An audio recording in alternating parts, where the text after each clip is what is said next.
Welcome to the 2021 New York State World Languages Professional Learning Series. My name is Candace Black, and I am your World Language Associate in the Office of Bilingual Education and World Languages. As you know, the New York State Board of Regents voted to adopt the revised learning standards in world languages at their March 15th meeting. This is a very exciting time for our profession, and we are honored and proud to be able to present this professional learning series to support educators as they plan to transition to these revised standards. This workshop is entitled From Skills to Modes, Standard 2, Interpersonal Communication. After a brief analysis of the context and functions embedded in New York State World Language Standard 2, Interpersonal Communication, participants will explore a variety of strategies for learners at checkpoints A, B, and C levels of proficiency. You will discover classroom-tested ways to build conversational skills, create engaging communicative situations, empower learners to ask questions, and design tasks requiring the negotiation of meaning. Common classroom challenges teachers face in facilitating interpersonal communication tasks will also be examined. We have over 400 pre-registered attendees today, so we ask that you remain muted and that you reserve use of the chat for questions for the presenter or for when the presenter specifically instructs participants to use this feature. If you accidentally get disconnected, just reconnect or call me and I will assist you. My cell number is on the confirmation email I sent you yesterday and today. Please note that this workshop is the second of 3 entitled From Skills to Modes. Dr. Joanne O'Toole presented the first workshop in this series called Standard 1, Interpretive Communication on March 10th, the recording for which is now available on our website. On April 7th, Dr. Lori Langer de Ramirez will offer the third workshop on Presentational Communication. I will enter the link to the handouts folder in the chat shortly after we begin. In this folder, you will find the revised standards, the themes and topics, proficiency ranges and performance indicators, and crosswalks and more. Within 24 hours of this event, those who attend this workshop will in full receive either a certificate of attendance or a certificate documenting CTLE credits. The type of certificate you will be receiving was indicated in the pre-workshop email you received from me yesterday. Within a week of this event, all attendees will receive a follow-up email with the links to the updated workshop webpage, the handouts folder including a PDF of the presentation, and the recording. The video will be uploaded to the World Languages Professional Learning website within about a week of this event. Those who are unable to attend this live webinar will be able to earn CTLE credit by viewing the video and answering 7 out of 10 questions on a post-assessment correctly. Before I introduce our presenter, I'd like to thank the following individuals for their help in assisting with this workshop: Andrea Diaz, Julie Kreischman, Dr. Lori Langer de Ramirez, Jian Liu, and Dr. Joanne O'Toole. Our workshop presenter today is Bill Heller. Bill has taught in public elementary, secondary, community college, and undergraduate classrooms for 40 years, including 24 years teaching Spanish at Perry High School. He has been a methods and Spanish instructor at SUNY Geneseo since 2001. He is a frequent presenter of workshops, webinars, and keynotes. Bill served as conference chair for the 2018 Northeast Conference, NECTFL, and is currently a member of the executive board and content advisory panel for world languages at the New York State Education Department, NYSED. Without further ado, it is my pleasure to invite Bill Heller to begin this workshop. Thank you, Candy, and thanks to all of you for coming today and spending some time with us. I know how valuable your time is, especially this year and especially this time of year, and I appreciate the investment that you're making in understanding the new world language standards for New York State.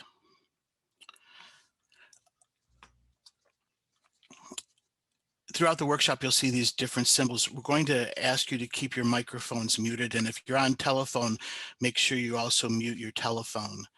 When you see the thought bubble, I'm going to be asking you to think about something and maybe to jot down some ideas that you may have an opportunity to share later on.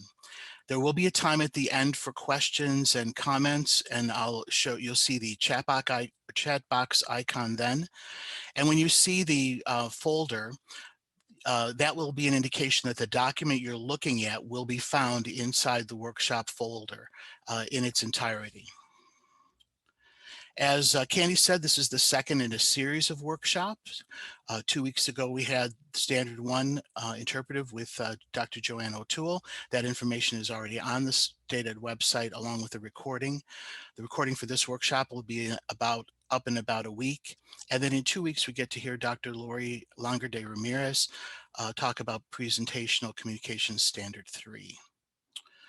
So for today's workshop, today's goals, by the end of it, these are our goals. I can interpret what is meant by the wording of New York State World Language Standard 2 Interpretive Communication, Interpersonal Communication, that should be.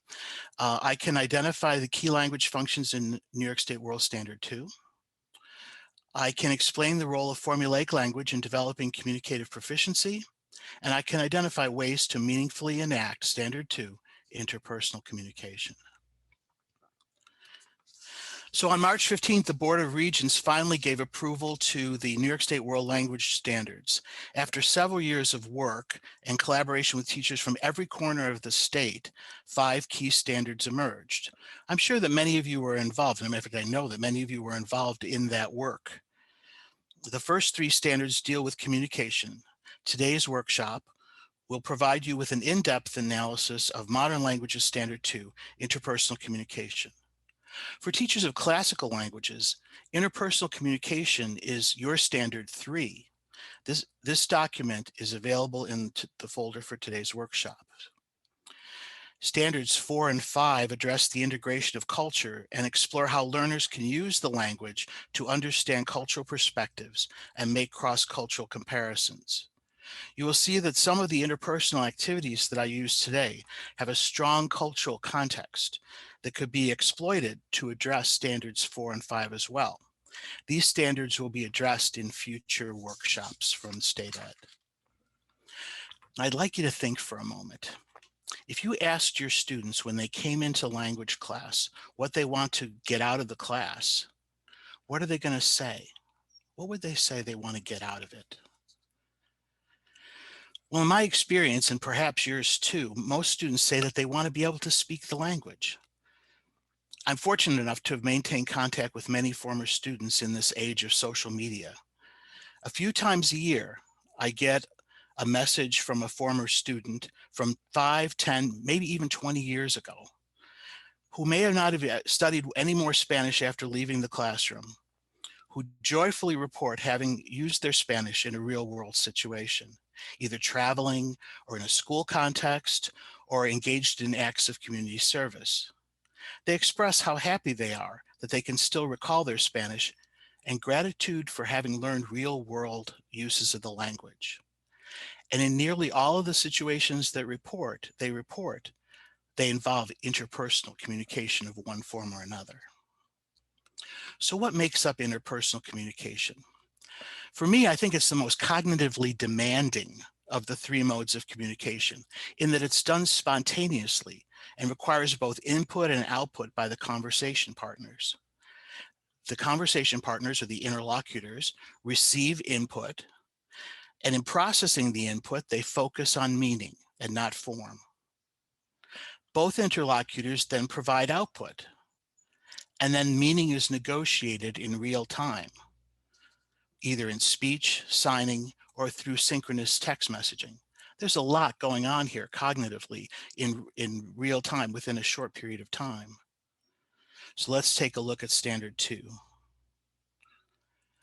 Learners interact and negotiate meaning in spoken, visual, or written conversations to exchange information and express feelings, preferences, and opinions.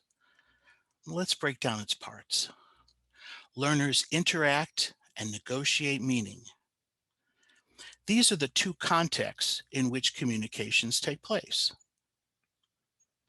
In spoken, visual, or written conversations, these give us our language skills that we focus on in the interpersonal mode. Notice how they're both focused on output. It can be spoken, visual, as in sign language, or with gestures combined with spoken language, and then written, as in synchronous text messaging.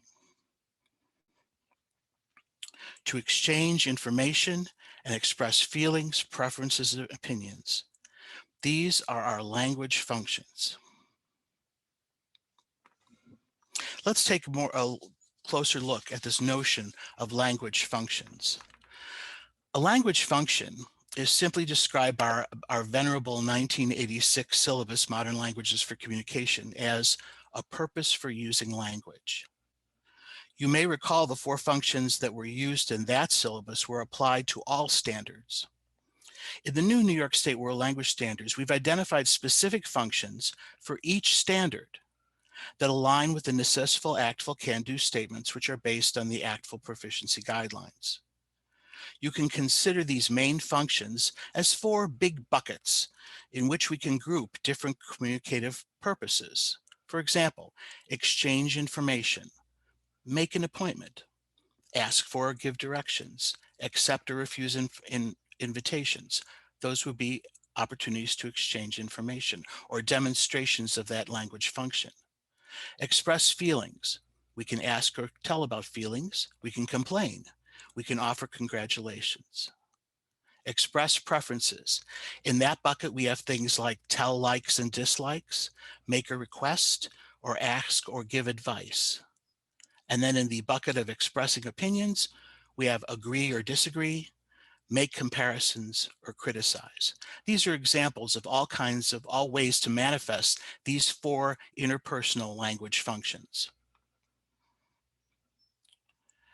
The new New York State World Language Standards refine checkpoint proficiency benchmarks according to the ACTFL proficiency guidelines, taking into account the nature of growth in proficiency as represented by the ACTFL inverted pyramid model. Checkpoint proficiency benchmarks were set in consultation with teachers of 3 distinct groups. Teachers of modern languages categories 1 and 2, which include those languages that use the Roman alphabet. Teachers of modern languages category 3 and 4, which include languages that use characters or script. And then teachers of Latin and other classical languages whose learning outcomes focus more on the interpreting authentic texts. We see here the proficiency benchmarks for interpersonal communication, and this document is also in the folder. Now, while the language functions for this standard are the same for all the checkpoints, those functions will be exhibited in different ways depending on our proficiency target. If our proficiency target is at checkpoint A, novice mid or novice high, then our students' output will look like this. It'll consist of practiced or memorized expressions, simple sentences, and simple questions, oftentimes expressed as single chunks of language. If our targets are in the low mid intermediate range, students are beginning to produce simple sentences on their own or a series of sentences, and we're beginning to hear connection between those sentences. And the key for intermediates are that they can ask a variety of questions. And then as we progress into checkpoint C with intermediate mid and intermediate high proficiency targets, we'll see that the students will be producing series of sentences, and they'll be starting to connect their sentences into approximate paragraphs. They'll also ask a variety of questions, and they'll begin to show emerging control of time frame, especially in narration. What this looks like at each proficiency level is characterized in greater detail in the performance indicators document, which you'll find in the workshop folder. This document gives a description of the types of tasks that learners should be able to do and how well they should be able to do them at each proficiency benchmark. These performance indicators will give you a basis for designing proficiency-based rubrics to assess student progress. So once we're clear on with proficiency targets and the language functions, we're ready to start thinking about unit and lesson objectives. And we can write learning objectives using the format of can-do statements. So what are the characteristics of a well-crafted can-do statement? Well, a well-crafted can-do statement leads with a language function. Those 4 buckets and then those other functions that fall into those buckets, that's what we lead with. That's our verb. That's our key verb in our writing our can-do statement, a language function. We provide a communicative context, some real-world application in which this communication takes place. Can-do statements are written in learner-friendly language so that they can self-assess their progress in terms of achieving that goal. They're independent of the proficiency level. In other words, you should be able to give a can-do statement, and then there should be a broad range that they can demonstrate different levels of proficiency in achieving that can-do statement. And then at the unit level, can-do statements should be able to be demonstrated in a variety of ways. So you try not to make them task specific, tied to just one way of showing it, but offer a multiplicity of ways throughout a unit that students can show their progress. So let's take a look what this looks like. So we have our standard, and you see the different parts of the standard highlighted in different colors. So when we make our can-do statement, we can incorporate that the entire standard into our can-do statement. I can, plus leading with our language function, either an exchange information, express feelings, express preferences, express opinions, some way that's manifested. Plus our context. Is it a conversation? Is it a text message conversation? And then the skill that they're showing, spoken, written, or visual. And then the cultural knowledge. Now, cultural knowledge is usually implied in interpersonal communication. And it's implied in the nature of the cultural knowledge within the interlocutors, within the speakers. So oftentimes that's not stated explicitly in your can-do statement, but it's implied by the background of the interlocutors of the conversation. What would this look like at each checkpoint? So checkpoint A, I can express likes and dislikes, that's our function. In leisure time activities, that's our context. In conversations with classmates, that's the skill. And again, the cultural knowledge is within the interlocutors. At checkpoint B, it might look something like this. I can give advice, that's my function. About healthy living habits, that's my context. In conversations with friends and family members, and that expresses the skill. And once again, the cultural knowledge would be within the interlocutors. At checkpoint C, it might look something like this. I can exchange information, that's my function, about leisure time activities, that's my context, in Skype conversations with peers in a sister school in Quebec. So the skills is the conversation, and the cultural knowledge, again, would be in the exchange with your interlocutors from Quebec. So let's take a minute and just think about what we've done so far. Have your understandings been confirmed, been refined, or been changed and modified a little bit about what is interpersonal communication? What are the key language functions of interpersonal communication? And how could I write can-do statements for interpersonal communication? Think about that. And again, if you have any questions or thoughts, hang on to them, and we'll have some time at the end to sort through. We have a lot of participants here today, so we're probably going to save our conversation for the end. So think about this. What are the challenges to facilitating interpersonal communication? To me, interpersonal communication, facilitating this in the classroom, I think is the most challenging of the three first standards, communication standards. And there's a lot of different challenges that teachers face when trying to facilitate it. Think about what your challenges are. Maybe jot a few down.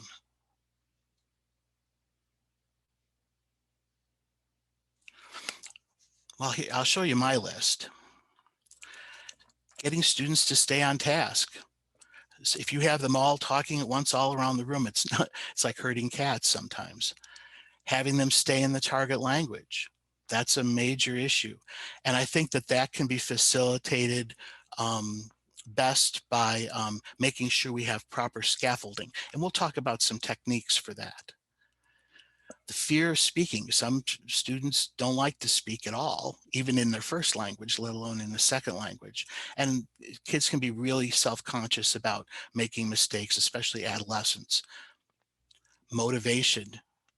Motivation is a big key for any of the modes, but particularly I find in interpersonal. Also, the issue of conversation being kind of a lost art. A lot of times it's hard for kids to take part in conversations, and they don't always know what to say. And that's part of being adolescents and kids. And it's also part, I think, of the way our culture is evolving in terms of mediating a lot of things through like emoji and text messages. The art of conversation is a challenge to facilitate. Assessments, always an issue with this, trying to get individual assessments on their individual speaking abilities. That's a time-consuming task. And then, of course, added to that is the present challenges of our remote online environment. A lot of the things I'll be giving you are adaptable to the online environment. Some of them aren't. Some of them are going to just have to wait till we're hopefully soon back in the classroom where we can have the kids knee to knee and working in partners. But a lot of these can be adapted, and many teachers have used some technology, creative technologies, to adapt some of these techniques to the online environment. So what I'm going to do is I'm going to recommend 3 big strategies that I found to be helpful, along with some examples of specific techniques to implement those strategies. These first 2 strategies I'm going to suggest to you consist primarily of techniques you can use as pre-speaking phases of lessons, as warm-ups to activate prior vocabulary or structures to prepare to carry out some interpersonal task, or as a short sponge activity at the end of class where there's a few minutes to take advantage of. And this first strategy is called to help learners understand the basics of elements of conversation. What is a conversation? That's that whole lost art thing. Sometimes they don't know exactly how to engage in conversation, and we can facilitate success in interpersonal tasks by exploring some of these possibilities to make conversation. 2 important things to note as I go through these suggestions. First, some of these techniques I'm going to share with you will lend themselves easily to online formats. Others will have to wait. Secondly, I present my examples in English, but unless I indicate otherwise, these should be in the target language in your instructional materials. So in talking about emergent proficiency, the ACTFL proficiency guidelines of 2012 talk about isolated words and memorized phrases. Sometimes this causes confusion. What do they mean by memorized phrases? So I want to suggest that the work of Allison Ray helps us to understand these memorized phrases as what Ray calls formulaic sequences. She identifies 2 types of formulaic sequences: routines, which are fixed phrases, whole chunks of meaning that we learn as a chunk. I don't understand. I don't know. What a shame. Me too. We learn these things as a chunk, not just as individual words. Secondly, she identifies things that are called patterns. These are phrases that allow for the insertion of different vocabulary to communicate different ideas. Do you have any? Do you have any ice cream? Do you have any soap? Whatever. You can put a variety of different things. This, do you have any, becomes a pattern. I don't like, and you can tell all the things you don't like. Right away, novices can start amassing a reservoir of language chunks this way. Creating sentences is one of the necessary criteria for intermediate level proficiency. I would posit that our novice level classes, we can help learners best by helping them acquire a bathtub full of building blocks by continually providing rich and highly scaffolding opportunities to use these language chunks so that they will have the capacity to create with the language. These become the building blocks for their ability to create with the language. One conversational element that can be practiced is how to react to different situations. Providing anchor charts or listing possible reactions on various activities can help students practice and learn a variety of ways to react to what others say.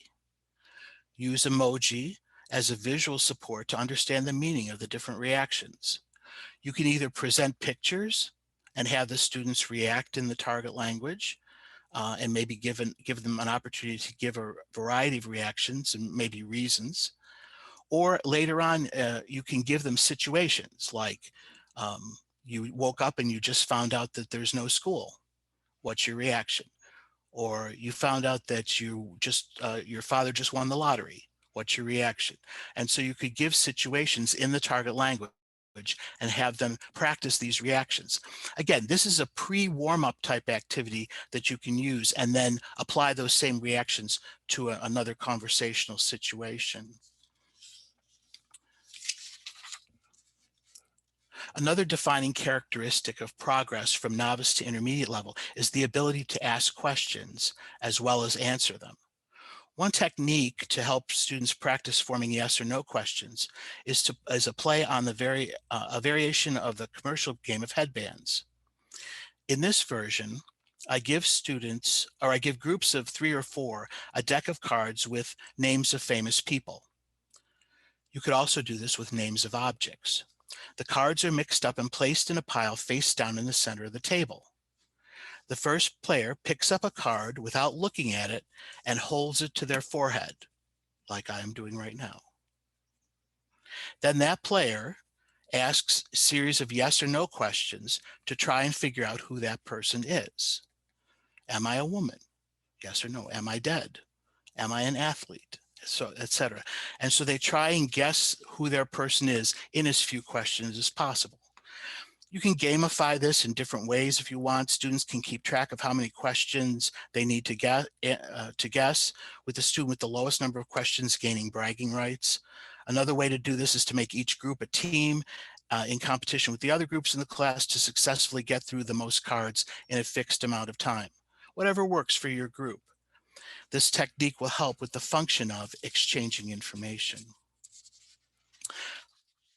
This activity is probably one you already know, the game of 20 questions. This is a task that the teacher can monitor and guide when the learners are first getting their experience asking the yes or no questions. The teacher puts an object in the bag. It can be a cultural artifact that will feature in the lesson, and then students can ask yes or no questions or make a guess. The class is challenged to guess what the object is in 20 questions or fewer. And this technique is a great scaffold for the function of exchanging information. And it's a good way to kind of introduce a cultural component into your lesson, and also to, take advantage of all those artifacts that you've collected from your various travels.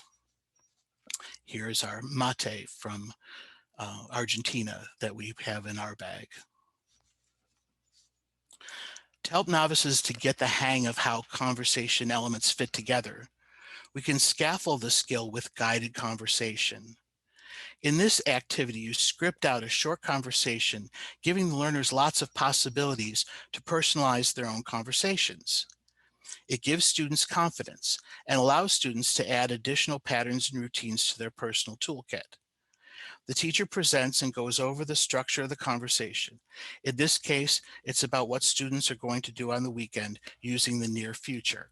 What are you going to do on the weekend? That's the question.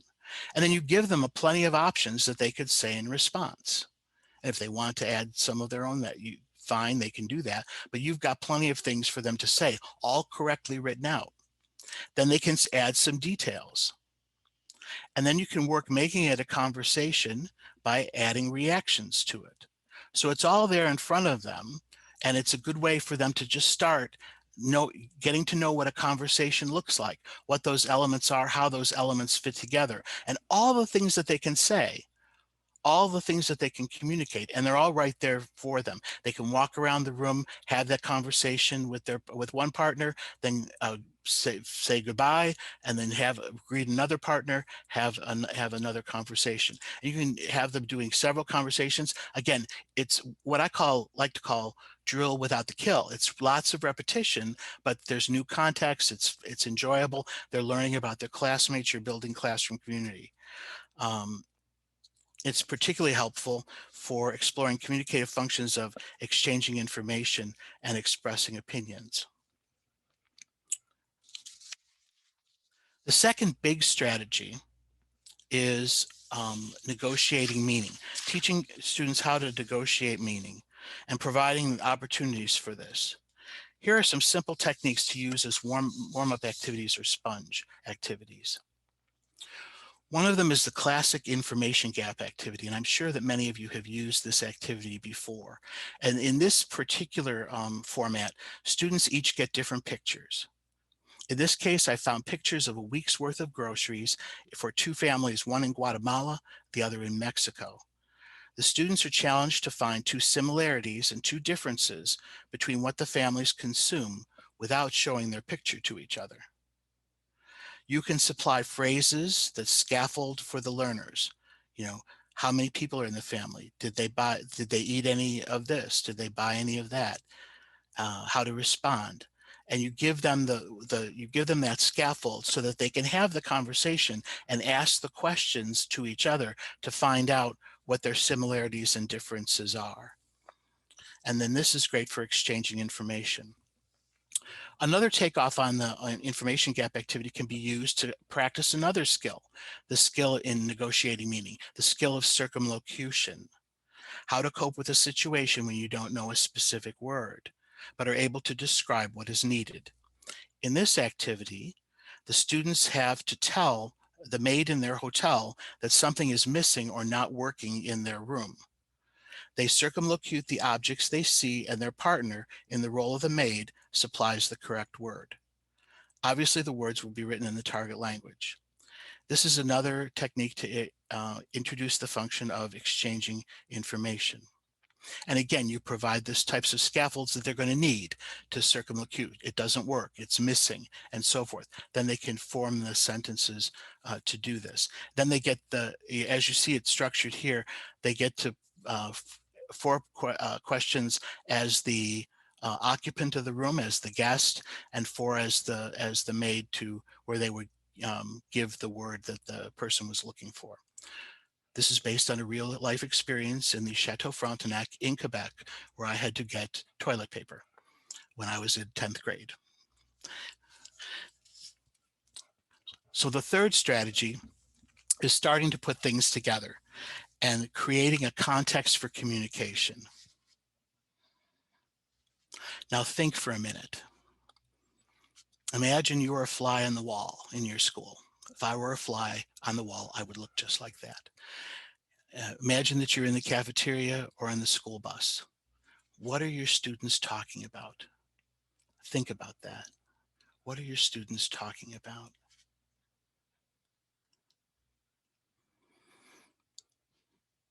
Those are the types of things we want to be talking about in our language class as well. So this question inspired the thinking of Kim Faber and Caitlin Penault when they developed a notion they call communicative urgency. And they define communicative urgency as the learner's need or desire to communicate for a specific, meaningful purpose. And when they explain this concept of communicative urgency, they talk about, they brainstorm some ideas. What do elementary kids like to talk about? Loose teeth, right? You ever have a first grader come up and smile at you and you're supposed to know that they've lost a tooth since yesterday? Yeah, it happens. They want to talk about that. Their pets, birthdays, clothing, and so forth. High school kids, what do they want to talk about? Driving licenses, right? School events, brand name, labels, right? Dress code. They want to whine about the GOATs, the greatest of all time in whatever sport or pursuit that they're interested in. What do college kids want to talk about? Pretty much the same things, celebrities. their angst about the future, tattoos and piercings, they'll talk about those things. These are things that we can leverage this communicative urgency and again, address some of that motivation problem. So here's an example from Kelly Conroy, Sharon Mellon Bartlett, and Ann Cummings Loss. And this is kind of one of the greatest examples of how to create communicative urgency that I've ever seen. What would you do for $1,000? And in this particular activity, they pose this question. First of all, they give this list of 8 questions, and they have the students answer for themselves, yes or no. Like, would you lick the classroom floor for $1,000? Would you post a YouTube video of yourself singing? Would you eat an entire lemon? Would you shave your head? Would you do these things for $1,000? They answer them for themselves first. Then you create the conversation. You put them with a partner, and the partners have to ask each other the questions. And while they're talking to each other and responding to each other's answers, they're assessing how much of a risk taker their partner is. So they have a purpose for kind of listening and communicating. And if they're asking more questions, then you up the ante. You say, so if you wouldn't do it for $1,000, are there any of these you do for $100,000? You up the ante. And again, you're exchanging information. They're reacting to what one another says. It's a great activity, very highly interesting activity to communicate. Then finally, each of you decide together on a scale of 1 to 5, how much of a risk taker are you? Or how much do you play it safe? And this gets into kind of expressing opinions. We move from exchanging information to expressing opinions. And again, you can scaffold the responses depending on the level you're trying to do something, a challenge like this with. You would scaffold the responses and give them communicative gambits that they can use, chunks of language that they can build upon, and continue the conversation. Another way to facilitate, to create a context for communication is just to present a situation and give them a guide for what should be the elements in their conversation. So here's a simple situation. You could do this at any level. You call a friend to check in, and then you give them kind of a pattern for how the conversation should go, by giving them prompts in English. This is an occasion where you're going to give the prompts in English. This is very similar to what they do on the AP exam. And believe it or not, we used to do this before 1989. There was a section on the Regents that was actually structured like this, where they gave the prompt of how you were to react. So greet your friend, ask how they're doing. Then the other partner, oh, say you're not well, explain why. React appropriately. Ask a follow-up question. Respond positively, ask a question, conclude the conversation, and then respond. So you give those cues, and then they have a conversation. And you can do this, give a situation, put them in the inside circle, outside circle, or a dyadic belt of just 2 lines facing each other. Have them run the conversation, change partners, run the conversation again, change partners, run the conversation again. Then you call on somebody and do the conversation with someone, or have a pair volunteer to do the conversation, or do it as a fishbowl. But you can run through a lot of repetition in a short period of time and practice that skill of interpersonal communication. This is another one. This is one I call Face Off. It's a cooperative role-playing game. Now, students are either identified as role A or role B. So in role A, the role A people and the role B people, they don't see each other's descriptions, right? The card descriptions. So A is, you are the school nurse. You're used to students faking illness in order to go home and avoid taking a test. If you're role B, you are a student, you don't feel well, and you go to the nurse's office and you want to go home. So all of B's are going to know is you're going to talk to the school nurse and to go home. The nurse is going to say, okay, a kid's going to come to you and as a nurse. So you get the A's and B's and they let them talk with each other. All the A's talk with each other, all the B's talk with each other, or groups of A's and groups of B's talk with each other. And think about, what am I going to say? And what might the other person say? And what will we say back? So you let them think about it, kind of metacognitively think about the conversation.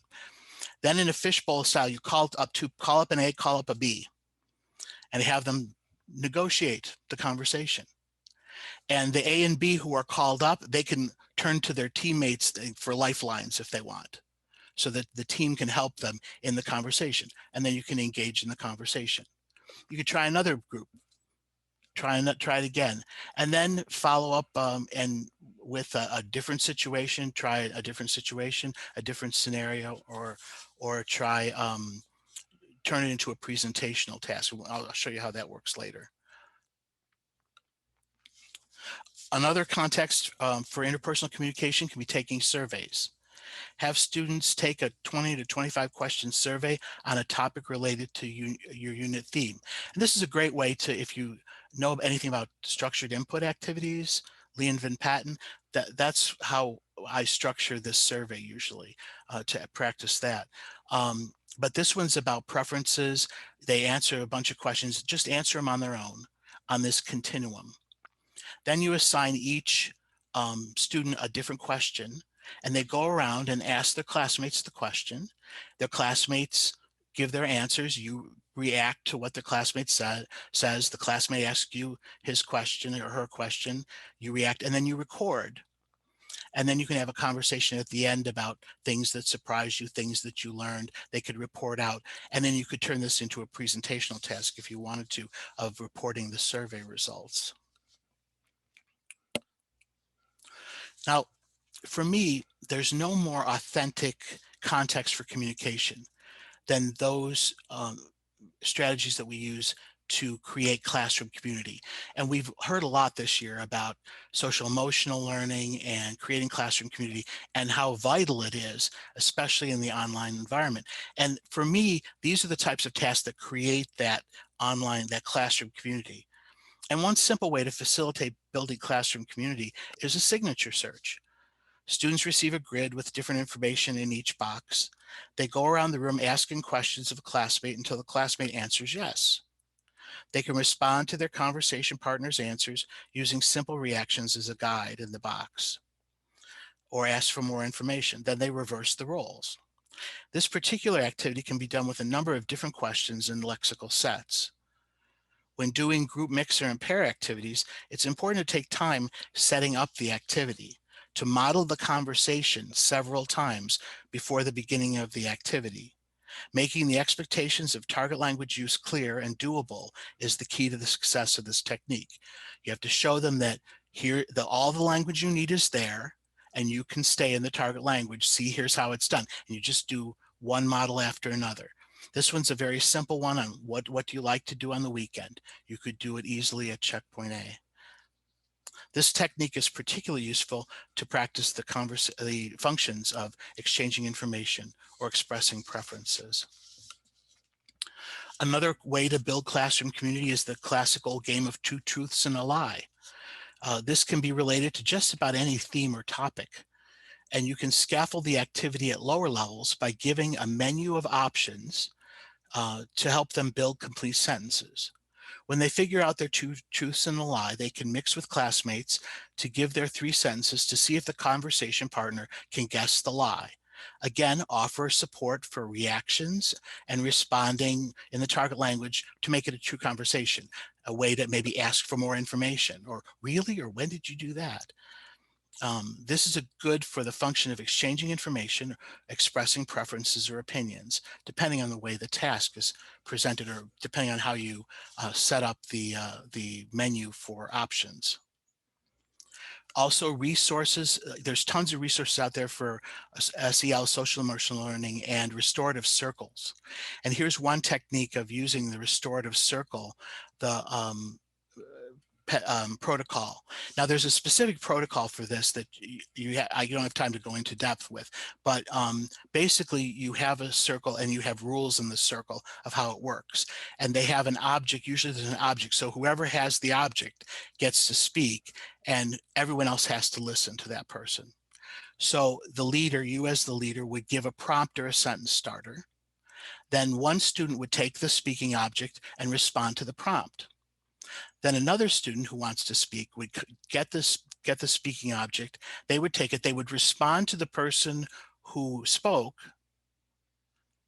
and then add their answer to it. So they would say something about what the person had just said, and then they would add to the conversation. And you can use simple ones like "I like to collect" or "my favorite season is," or you can get more elaborate as you have experience with this method. If you could invite any living person to dinner, I would invite, and then that would be your starter. And this is good for expressing feelings or expressing preferences. Another way you can use this is to leverage technology. And this you can do to leverage to simulate the idea of text messaging, simultaneous text messaging. In this particular example, I posed the question, what's the best news you've ever received? And I put up a sample answer. The best news I ever received was when I got my first job teaching 6th grade at Warsaw Elementary School.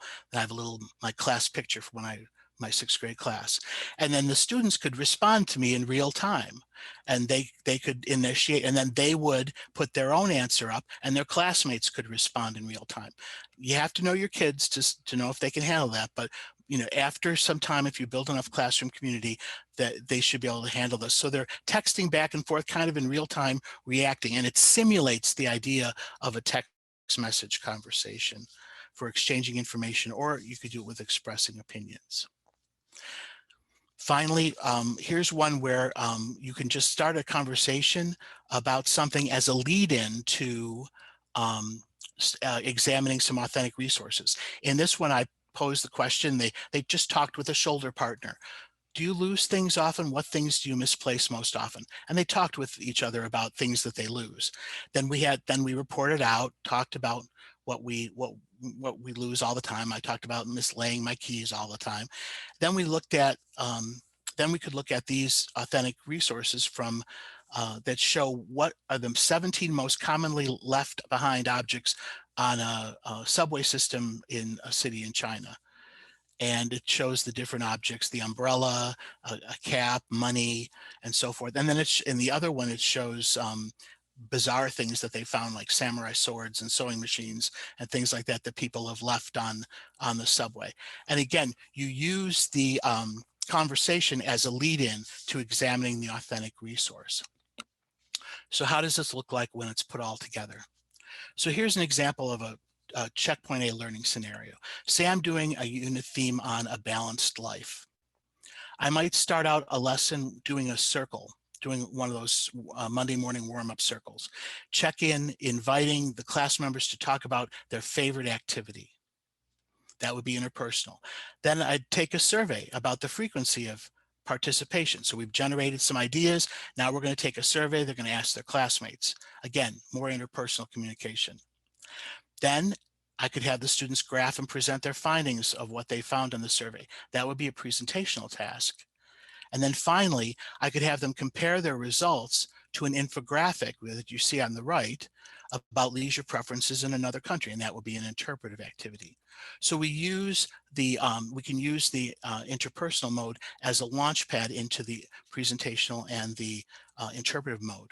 At checkpoint B, it might look something like this. I do a paracircumlocution activity describing foods on a grocery list to warm up vocabulary, to activate vocabulary.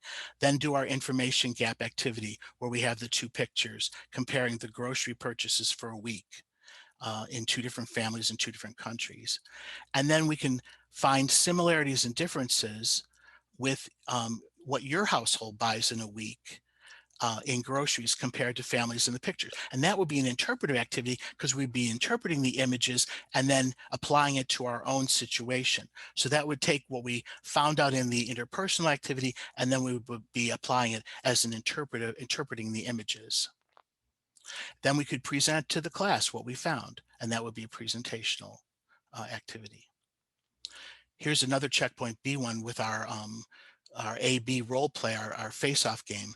So we do a warm-up with 20 questions with an object related to the topic of conversation. Maybe I'd put a thermometer in there, like a thermometer that you take temperatures with. Then we do the face-off, the fishbowl activity, giving lifeline options from their team.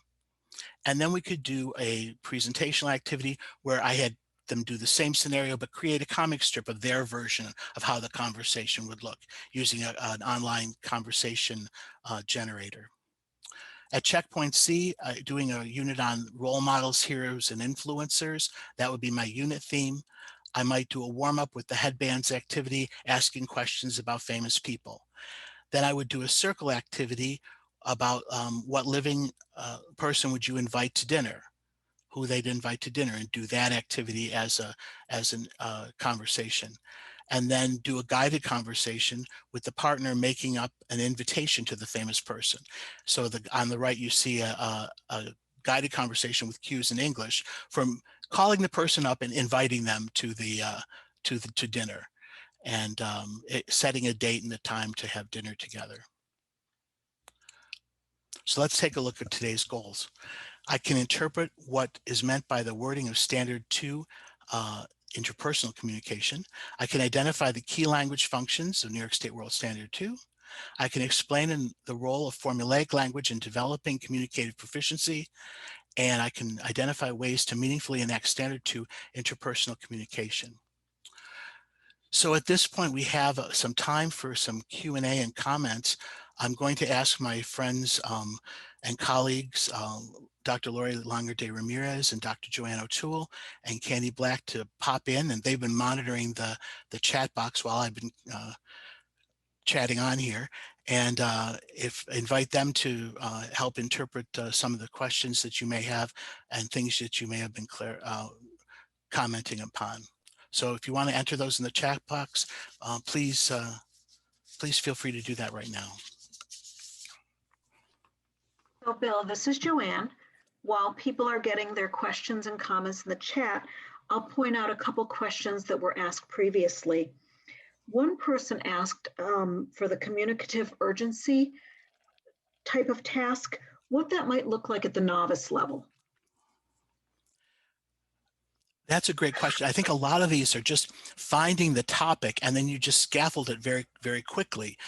For example, if it was something like, say you're talking about pets, you can use that guided conversation where you have all the options about, you know, have all the names of the pets there. I have this, its name is this, and it's so many years old. So you can scaffold it using that directed conversation, and they can fill in what their blank is, and then they can walk around and talk about their pets with their family. So you can take a lot of these techniques, and it's just the idea of communicative urgency is finding a topic that they want to talk about. So applying some of these scaffolding techniques, making them kind of the end goal sometimes, is a way you can facilitate conversations even at a novice level. The key is the scaffolding and then the modeling before you provide the scaffolds, and then you model it for a number of times, and then you have them kind of go at it. Another question? The second question I identified, and maybe Lori has others, someone was asking about where do we come up with the ideas for the face-offs? And a few ideas were thrown out there, the old Regents exams, and having students create them. So I wonder if you have any other suggestions. Right. There's one, if you're familiar with the Ruth Cullum's RAFTS task, R-A-F-T-S, it's a way that you can think about designing. You can Google that and look it up. That's a way to design some creative tasks, and it shows all the elements in them. I did a bunch of these on child rearing practices and dialogues between parents and children. I did them with my level 5 kids, where we had the parents had one role, the children had the other, and those were really fun too. So it just takes some